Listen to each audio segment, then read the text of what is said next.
All right, I don't really have any funny intro for you folks today, but I did want to share with you this cool Goodwill find I picked up. I got this absolutely gorgeous piece of artwork from Goodwill for $3. What a bargain! Painted by the Maureen herself. Super fancy. I estimate at auction this thing could go for $5 bajillion.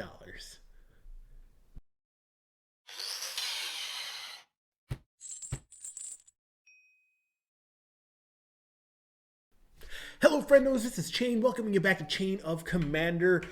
I figure for today's episode, we'll do something a little bit different than what we normally do on here.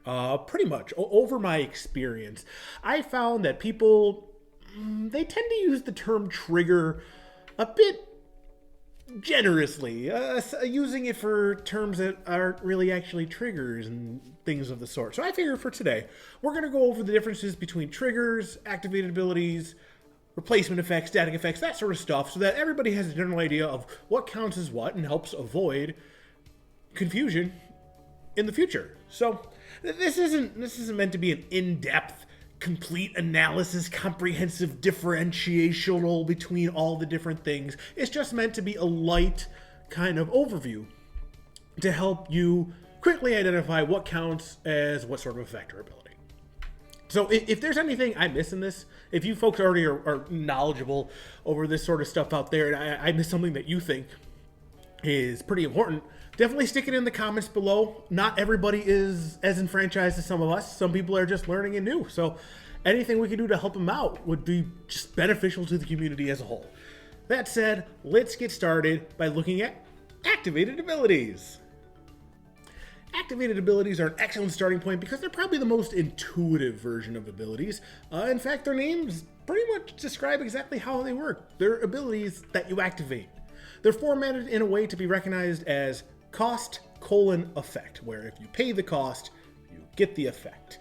So, these are things like Crashing Drawbridge. This is a creature that has a tap ability to give all of your creatures haste until end of turn.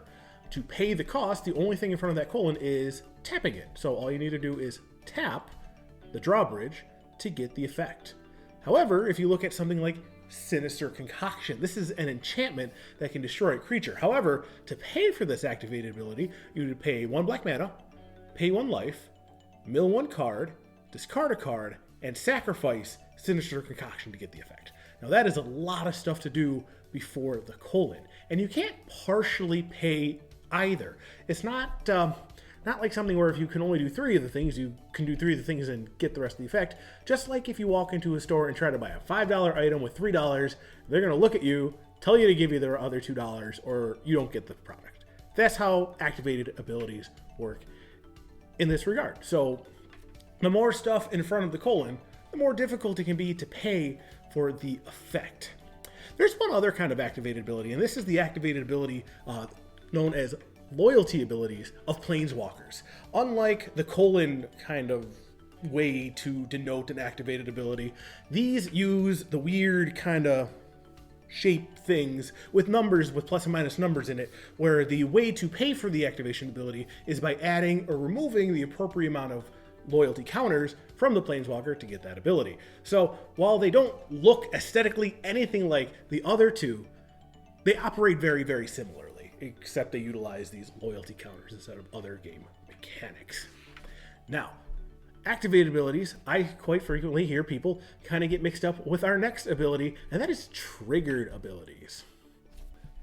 Now, triggers they're probably where more of the learning curve and more of the difficulty in learning Magic kind of come from, because quite often you hear people refer to things as triggers that aren't actually triggers when they're starting to learn out. They understand that triggers are a massive part of the game, but they start assigning the term kind of arbitrarily in some situations.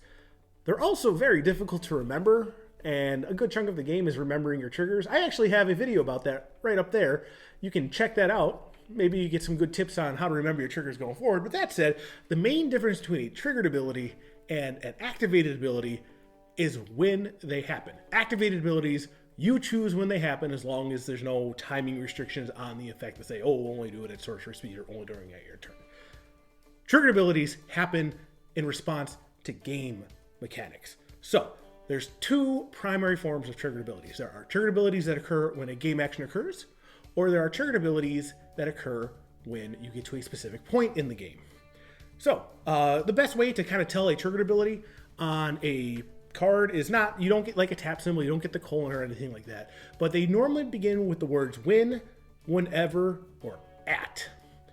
For example, let's take a look at Mason Enchantress. Mason Enchantress says, whenever you cast an enchantment spell, you may draw a card. So there you see it, the word whenever, right there at the beginning of the text, signifies that this is a triggered ability that will get triggered whenever you cast an enchantment. Pretty straightforward, yes. But it's not an activated ability. You can't activate it, and even if you cast an enchantment to make it happen, you're not activating it. It's just triggering in response to the act that you do. Then we can move on to something like Phyrexian Arena. Well, the first one, Mason Enchantress there, that activated in response to a game action. Phyrexian Arena triggers in response to reaching a specific point in the game. In this case, the beginning of your upkeep. It says right there, at, that word at, to designate a triggered ability. At the beginning of your upkeep, you draw a card and lose 1 life. So, these are two forms of your most commonly seen triggered abilities out in the wild. And like I said, you can normally recognize them with the when, whenever, or at, and you can normally recognize the activated abilities by the cost, effect. For both activated and triggered abilities though, they can be responded to. Somebody can pay the activation or put that trigger on the stack, and other players are allowed to interact with them at that point. However, removing the source of the trigger or activated ability does not remove that trigger or activated ability from the stack. Once those are on the stack, they are on the stack until some other card can remove them from the stack. So, hopefully this clarifies the difference between activated abilities and triggered abilities for you, because next, we're going to go on to static abilities. Now, static abilities are a little bit different than triggered or activated abilities because these don't operate on a stack. They are just effects that occur all the time. So if we look at something like Glorious Anthem, this says creatures you control get +1/+1. That means at all times, regardless of whatever's going on, creatures you are controlling get +1/+1. Now, when it comes to static abilities, there is no time to respond between the source of their ability entering the battlefield and the ability occurring. As soon as this Glorious Anthem resolves and is on the battlefield, all of your creatures are getting +1/+1. There's no time for your opponents to interact between those two things. Likewise, you look at Urborg, Tomb of Yawgmoth. This turns all lands into swamps. Once again, this one's even better because unlike Glorious Anthem, which it itself uses the stack, a land drop does not use the stack. So, all of your opponent's stuff goes from maybe not being swamps to all of them being swamps without them having any opportunity to respond to it. So, static abilities, unlike activated or triggered abilities, are abilities that no matter what are always occurring as long as their source is on the field and active. But we got one more for you. The last one I have for you here are replacement effects. If I have seen anything or heard anything get mistaken to be a trigger as much as anything else, it's replacement effects because they kind of do something a little similar in that they are waiting for an event to occur, but unlike triggered abilities, which will then put something on the stack on top of it, replacement effects actually change the way that thing resolves. So it looks at it and instead of doing something else, they'll actually take it and just tweak it a little bit. Or maybe you'll even change it completely. And the way you can normally spot a replacement effect over something like a triggered ability are with the words instead or as. Those things pop up so frequently in replacement effects that they can be your telltale that this is not a trigger, this is a replacement. So let's take a look at something like Doubling Season. Doubling Season is an enchantment that says if an effect would create one or more tokens under your control, it creates twice that many tokens instead. Or, if an effect would put one or more counters on a permanent you control, it puts twice that many counters on that permanent instead. So, as you see there, this is one of the cards that uses the word instead to designate the fact that this is a replacement effect. It is not triggering. It's not like it needs that first counter put on the thing to trigger to put on the second counter. It just resolves and turns that one counter into two. But for as far as the as is concerned, we can take a look at something like clone. Clone says you may have clone enter the battlefield as a copy of any creature on the battlefield. So, this isn't an ETB. It's not an enter the battlefield trigger. This does not hit the battlefield first and then copy something, or else it would die by state-based actions. We could cover that in a future video as a 0/0. This enters as it. So it's actually changing and replacing the effect of it entering the battlefield. It's no longer entering as itself, it's entering as a copy. So hopefully that kind of clarifies the difference between triggered abilities and replacement effects for you. Are you liking this so far? Are you finding this kind of useful? If so, hit that like button below. Love to see it, because you might not like what's coming next. Pop quiz time! Alright, for this pop quiz, it's nothing crazy. I'm just going to go over a couple cards here, and I want you to guess if they are a replacement ability, a static ability, a triggered ability, or an activated ability. So, for our first card here, we're going to look at Sphere of Resistance. Sphere of Resistance says spells cost one generic more to cast. So, is this an activated ability? Is it a triggered ability? Is it a replacement effect? Or is it a static ability? Well, if you guess static ability, you'd be correct. This, as soon as it hits the battlefield, makes everything cost one more spell-wise to put on the stack, and that always applies. So, for the next one though, we have Good Fortune Unicorn.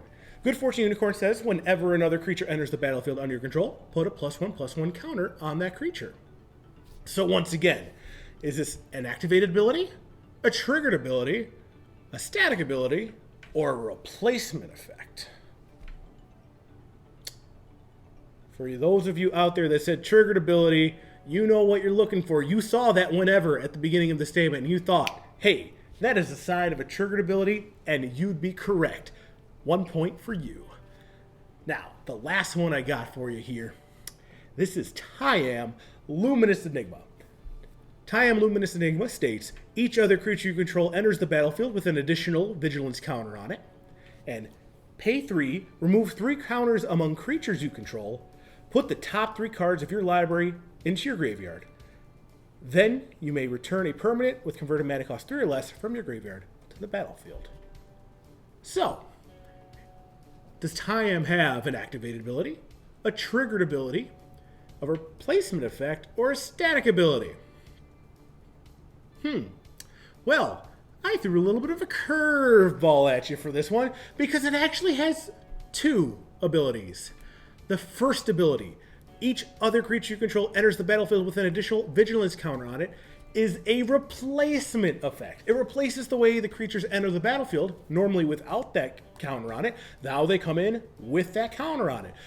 The way it's worded, there is no point that that creature is on the battlefield without that vigilance counter on it. It's not an ETB. It's not an enter the battlefield trigger. It just comes in with that counter, making it a replacement effect. However, his second wall of text, the pay 3 and remove 3 counters among creatures you control to mill yourself 3 and return a permanent CMC 3 or less, that is an activated ability because of that colon. So, did you get those right? Did you get them all right?